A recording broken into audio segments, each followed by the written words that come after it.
പ്രേമ, ഈ 3i അറ്റ്ലസിൻ്റെ പുതിയ ചില ചിത്രങ്ങളൊക്കെ പുറത്തു വന്നു എന്ന് പറയുന്നു. അപ്പോൾ ഇത് സ്വാഭാവികമായ ഒരു വാൽ നക്ഷത്രം മാത്രമല്ല എന്നാണ് ഇപ്പോൾ ഈ ചിത്രങ്ങളിലൂടെ നമുക്ക് കാണാൻ കഴിയുന്നത്. അങ്ങനെ ഒരു വാൽ നക്ഷത്രം എന്ന് മാത്രം നമുക്ക് ചിന്തിക്കാൻ കഴിയില്ല. എന്താണ് അതിന് കാരണം? ഈ ചിത്രങ്ങളിലൂടെ എന്തൊക്കെയാണ് നമുക്ക് മനസ്സിലാക്കാൻ കഴിയുന്നത്? ചേട്ടാ, ഇത് ഈ 3i അറ്റ്ലസിനെ കുറിച്ചുള്ള അഭ്യൂഹങ്ങൾ കുറച്ച് നാളായിട്ട് ഇപ്പൊ പ്രചരിക്കുന്നുണ്ട്. പക്ഷെ അത് വെറും അഭ്യൂഹമല്ല, അതിൽ കുറച്ചൊക്കെ കാര്യമുണ്ടോ എന്ന് ചിന്തിക്കേണ്ട തരത്തിലുള്ള തെളിവുകളാണ് ഇത് സംബന്ധിച്ച് ഇപ്പോൾ പുറത്തു വരുന്നത്. ഇപ്പോ കഴിഞ്ഞ 11-ാം തീയതി ഡേവിഡ് ജെവിറ്റ് അതേപോലെ ലേൻ ലൂ എന്ന് പറയുന്ന രണ്ട് വാന നിരീക്ഷകർ പകർത്തിയ ഒരു ചിത്രമാണ് ഇപ്പോൾ പുറത്തു വന്നേക്കുന്നത്. ആ ചിത്രം നിരീക്ഷിക്കുമ്പോൾ നമുക്ക് മനസ്സിലാകുന്നത് സാധാരണ വാൽ നക്ഷത്രങ്ങളിൽ കണ്ടു പരിചയിച്ച ഒരു സ്വഭാവമല്ല 3i അറ്റ്ലസ് കാണിക്കുന്നത് എന്നുള്ളതാണ്. കാരണം വലിയ രീതിയിലുള്ള ഒരു ജെറ്റ് പ്രൊപ്പൽഷൻ ഇതിനുണ്ട് എന്നുള്ളതാണ് കാര്യം. ഈ സൂര്യനെ അഭിമുഖമായി വന്ന് സൂര്യനിൽ നിന്ന് വേർപെട്ട് അതിവേഗതയിൽ കുതിച്ചു പാഞ്ഞു ഈ 3i അറ്റ്ലസ് എന്നാണ് ശാസ്ത്ര സമൂഹം ഇതിനെ വിലയിരുത്തിയത്. കാരണം 1,30,000 മൈൽ പെർ അവർ വേഗതയിൽ സൂര്യന്റെ പെരിഹീലിയോണിലേക്ക് വന്ന 3i അറ്റ്ലസ് അവിടെ നിന്ന് കടന്നു പോകുന്നത് 1,52,000 മൈൽ പെർ അവർ എന്ന അതിവേഗതയിലാണ്. നേരത്തെ തന്നെ അതിവേഗതയാണ്, ഇപ്പോ വേഗത വീണ്ടും കൂടി.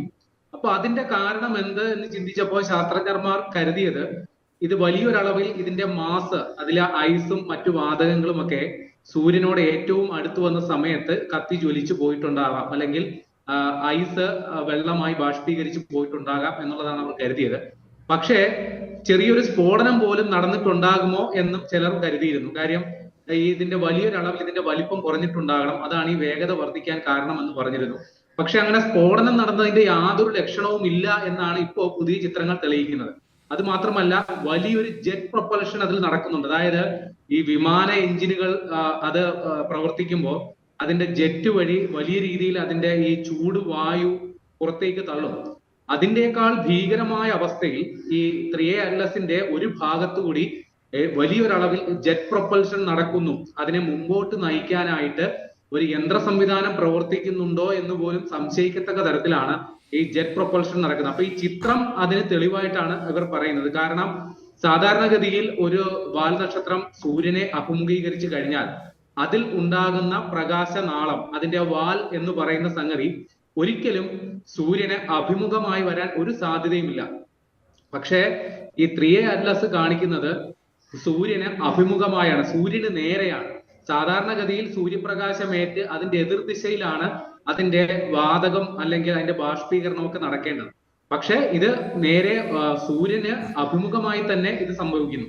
അപ്പോ അതെങ്ങനെ സംഭവിക്കുന്നു എന്ന് ചോദിക്കുമ്പോൾ കൃത്യമായ ഒരു വിശദീകരണം നൽകാനായിട്ട് ശാസ്ത്ര സമൂഹത്തിന് സാധിക്കുന്നില്ല. അപ്പൊ വീണ്ടും ഇത് ഈ അന്യഗ്രഹ ജീവികളുടെ പേടകമാണോ എന്ന തരത്തിലുള്ള വാദങ്ങൾ വീണ്ടും ഉയർന്നു വരികയാണ്. കാരണം ഈ ചിത്രത്തിൽ തന്നെ ഇതിന്റെ ന്യൂക്ലിയസ് എന്ന് പറയാൻ അതിന്റെ കേന്ദ്ര ഭാഗം അത് ഇരുണ്ട നിറത്തിൽ വൃത്താകൃതിയിൽ കാണപ്പെടുന്നു എന്നുള്ളതാണ്. കാരണം അവിടെ ഏതെങ്കിലും തരത്തിലുള്ള ഒരു പ്രകാശമോ ജ്വലനമോ ഒന്നും കാണുന്നില്ല. എന്നാൽ ഇതിന്റെ ചുറ്റും വലിയ ഒരു പ്രകാശവലയം കാണുന്നുണ്ട്. പക്ഷെ ആ പ്രകാശവലയം വൃത്താകൃതിയിലല്ല. ഈ ജെറ്റ് പ്രൊപ്പൽഷൻ എങ്ങോട്ടാണോ നടക്കുന്നത് അതുമാതിരി, ചുരുക്കി പറഞ്ഞ ഒരു ഗോപി തൊട്ടാൽ എങ്ങനെ ഇരിക്കും, ഒരു ഗോപി പൊട്ട് തൊട്ടാൽ എങ്ങനെ ഇരിക്കും, അതേപോലെയാണ് ഇപ്പോ 3i അറ്റ്ലസ് കാണപ്പെടുന്നത് എന്നുള്ളതാണ് ഈ പുതിയ ചിത്രങ്ങൾ തെളിവായിട്ട് പറയുന്നത്. ഇപ്പൊ നേരത്തെ ഈ 3i അറ്റ്ലസ് ഒരു അന്യഗ്രഹ ജീവികളുടെ പേടകമാണ് എന്ന് വാദിച്ചുകൊണ്ടിരുന്ന അവിലോബ് ഇപ്പോഴും രംഗത്ത് വന്നിട്ട് പറയുകയാണ്. നേരത്തെ നാസയ്ക്ക് അവർ ഈ ചിത്രങ്ങൾ പുറത്തുവിടാൻ കഴിഞ്ഞ ഒക്ടോബർ 2, 3 തീയതികളിൽ പകർത്തിയ നാസയുടെ ചൊവ്വ പരിവേഷണ പേടകം പകർത്തിയ ഏറ്റവും മികവാർന്ന ചിത്രങ്ങൾ ഇതുവരെ പുറത്തുവിട്ടിട്ടില്ല. അപ്പൊ അത് എന്തുകൊണ്ട് പുറത്തുവിടുന്നില്ല എന്ന് ചോദിച്ചപ്പോൾ നാസയിലെ അധികൃതർ നൽകിയ ചില വിശദീകരണം അമേരിക്കയില് ഷട്ട് ഡൗൺ നടക്കുകയാണ്, അമേരിക്കയിലെ ഭരണ സംവിധാനം പൂർണ്ണമായി നിശ്ചലമാണ്, നാസയുടെ പ്രവർത്തനത്തെ അത് ബാധിച്ചു. പക്ഷെ ഇപ്പോ ആ അടച്ചുപൂട്ടലൊക്കെ തന്നെ അമേരിക്കയിൽ പിൻവലിക്കപ്പെട്ടു.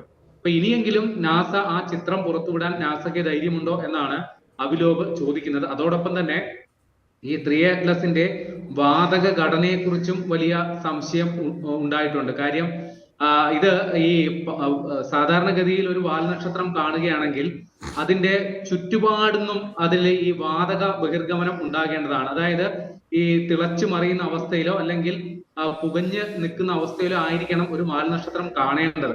പക്ഷെ ഇത് അങ്ങനെയല്ല. ചില പരിമിതമായ സ്ഥലങ്ങളിൽ മാത്രമാണ് ഈ 3A ഈ വാതക ബഹിർഗമനം നടക്കുന്നത്. അപ്പോ നേരത്തെ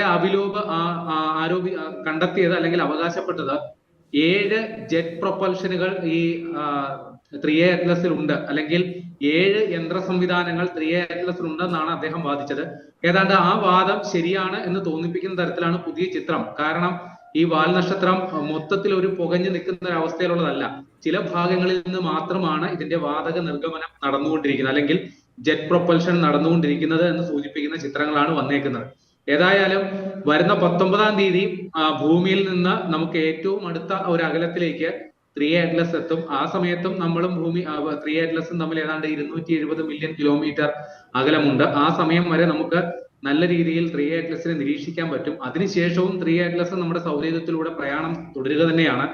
വരുന്ന മാർച്ചിൽ 2026 മാർച്ചിൽ 3A ചൊവ്വയുടെ പരിസരത്തുകൂടി പോകും, ക്ഷമിക്കണം, വ്യാഴത്തിന്റെ പരിസരത്തുകൂടി പോകും എന്നുള്ളതാണ് മനസ്സിലാക്കുന്നത്. ആ സമയത്തും 3A നമുക്ക് നിരീക്ഷിക്കാൻ പറ്റും. പക്ഷെ ഇത് സംബന്ധിച്ചുള്ള അഭ്യൂഹങ്ങൾ അത് ഇപ്പോഴും തുടരുകയാണ്. ഇത് അന്യഗ്രഹ ജീവികളുടെ പേടകമാണോ അതോ യഥാർത്ഥ വാൽനക്ഷത്രമാണോ എന്ന തരത്തിലുള്ള വാദങ്ങൾ തുടരുകയാണ്. പക്ഷെ ഒരു വാൽനക്ഷത്രം തന്നെയാണെങ്കിൽ പോലും മനുഷ്യരാശി ഇതുവരെ കണ്ട് ശീലിച്ചിട്ടില്ലാത്ത ഒരു വാൽനക്ഷത്രമായിട്ട് വേണം 3A പരിഗണിക്കാൻ. കാരണം ഇതുവരെ കണ്ടിട്ടുള്ള വാൽനക്ഷത്രങ്ങളുടെ യാതൊരു സ്വഭാവ സവിശേഷതകളും എന്നാൽ അതിന് വിഭിന്നമായ പല പ്രത്യേകതകളും ഉള്ള ഒരു സംഗതിയാണ് ഈ 3A എന്നാണ് പൊതുവെ വിലയിരുത്തുന്നത്.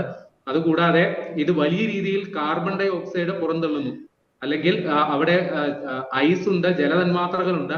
അപ്പൊ ജലതന്മാത്രകളുമായി ചേരുമ്പോൾ കാർബൺ പുറന്തള്ളൽ എങ്ങനെ സംഭവിക്കുന്നു, ഇത്ര വലിയ അളവിൽ കാർബൺ പുറന്തള്ളൽ എങ്ങനെ സംഭവിക്കുന്നു എന്നതിനെ കുറിച്ചും വലിയ ചർച്ചകൾ നടക്കുന്നുണ്ട്. അപ്പൊ അതിന് ഇവർ കണ്ടെത്തുന്ന ഉത്തരം ഈ 3A ഏത് നക്ഷത്ര പിറവിയെടുത്തത് ആ നക്ഷത്ര സമൂഹത്തിലെ പ്രത്യേകത ഇങ്ങനെ ആയിരിക്കാം. ഒരു പക്ഷേ അവിടെ ജീവൻ നിലനിൽക്കാനുള്ള സാധ്യത ഉണ്ടായിരിക്കാം. അങ്ങനെ ചില ഗസ് വർക്കുകൾ നടത്തിയാണ് ഇപ്പൊ 3A പല കാര്യങ്ങളെ കുറിച്ചും വിശദീകരണം നൽകാൻ ശാസ്ത്ര സമൂഹം ശ്രമിച്ചുകൊണ്ടിരിക്കുന്നത്. പക്ഷെ ഇപ്പോഴും വസ്തുനിഷ്ഠമായി എന്താണ് എന്ന് സ്ഥിരീകരിക്കാൻ പാകത്തിലുള്ള യാതൊരു തെളിവുകളും ഇത് സംബന്ധിച്ച് പുറത്തുവിടാൻ അല്ലെങ്കിൽ ഇതുവരെ വന്നിട്ടില്ല എന്നുള്ളതാണ് വാസ്തവം. ഏതായാലും നമുക്ക് കാത്തിരിക്കാം. വരുന്ന ഡിസംബർ 19-ന് ഇത് ഭൂമിയുടെ ഏറ്റവും അടുത്ത് വരും. അതിനുശേഷം മാർച്ചിൽ ഇത് വ്യാഴത്തിന്റെ അടുത്ത് വരും. അതിനുശേഷവും കുറച്ച് നാൾ കൂടി നമുക്ക് 3A നിരീക്ഷിക്കാൻ പറ്റും. അതിനുശേഷം ഇത് നമ്മുടെ ഈ ലോകത്ത് നിന്ന്, നമ്മുടെ ഈ സൗരയൂഥത്തിൽ നിന്ന് തന്നെ മറഞ്ഞ് അജ്ഞാതമായ ഏതോ ഇരുണ്ട മേഖലയിലേക്ക് 3A കടന്നു പോകും. ഒരു പക്ഷേ ഈ 3A സമാനമായ ഇനിയും നക്ഷത്രങ്ങൾ അല്ലെങ്കിൽ വാൽ നക്ഷത്രങ്ങൾ നമ്മുടെ കാഴ്ചയെ തേടി ഇനിയും വരുമായിരിക്കാം. അതിനെക്കുറിച്ച് ഇപ്പോ തൽക്കാലം നമുക്ക് ഒരു മുൻകൂട്ടി ഒരു പ്രവചനം നടത്തുക ഏറെക്കുറെ അസാധ്യവുമാണ്.